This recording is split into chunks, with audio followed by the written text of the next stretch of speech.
और अर्निंग्स की बात करें तो बजाज फाइनेंस पिछले 2-3 क्वार्टर से डिसअपॉइंट कर रहा है ग्रोथ को लेके, लेकिन इस टाइम जो मॉडरेट एक्सपेक्टेशंस हैं और जो एसेट क्वालिटी है, ये दोनों ही तर्ज पे कंपनी ने बेटर परफॉर्मेंस दिया है। नेट इंटरेस्ट इनकम में लगभग 21% का उछाल आपने देखा है। सिक्वेंशियली जैसे मैनेजमेंट ने गाइड किया था, जो क्रेडिट कॉस्ट है कम होने वाले हैं और आने वाले क्वार्टर्स में भी यहाँ आपको कमी आती हुई नजर पड़ेगी, जिसका मतलब है कि कंपनी के जो खर्चे हैं वो कम होंगे। तो ओवरऑल अगर हम देखें तो एसेट क्वालिटी के तर्ज पे, नेट इंटरेस्ट इनकम फ्रंट पे और एयूएम जो इन्होंने गाइड किया है 23% की हायर बैंड थी, 22% का एयूएम ग्रोथ किया है और नई लोन बुक जो है 15% भी आपको बढ़ती हुई नजर पड़ रही है। क्लाइंट बेस भी इनका बढ़ रहा है। तो ओवरऑल जो Q3 का नंबर है वो आपको इंप्रूव होता हुआ नजर पड़ रहा है और खास करके जो क्रेडिट कॉस्ट, जैसे कि मैंने कहा, ये कंपनी ने गाइड किया है कि आने वाले क्वार्टर्स में शायद कम होगा।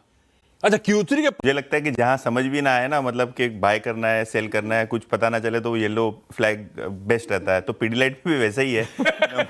Numbers in line with expectation है और देखिए स्क्रीन भी येलो है। रेवेन्यू 10% ऊपर है, मुनाफा 12% ऊपर है। एबिटा मार्जिन जो है 40 बेसिस पॉइंट्स बढ़ के 24.1% आए हैं।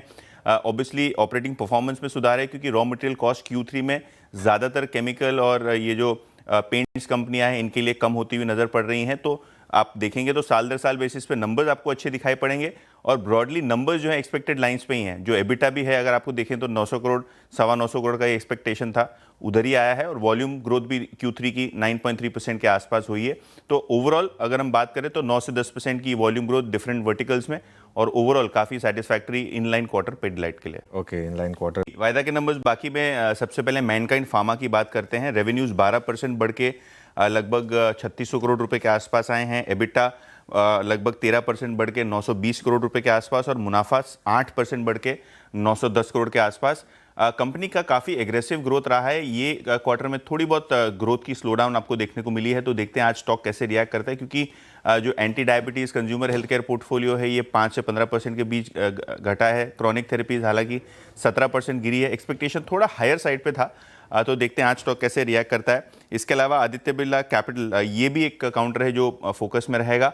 ऑब्वियसली एक हाउसिंग बिजनेस में इन्होंने एक फंड रेज का ऐलान किया है, लेकिन अगर आप रेवेन्यूज़ की बात करें, रिजल्ट्स की बात करें तो 42% का रेवेन्यू ग्रोथ, मुनाफे में काफ़ी स्ट्रॉन्ग ग्रोथ हुई है और लेंडिंग पोर्टफोलियो 30% बढ़ के 1.9 लाख करोड़ के पार जाता हुआ नजर पड़ रहा है। तो काफ़ी स्ट्रॉन्ग नंबर्स एबी कैपिटल के।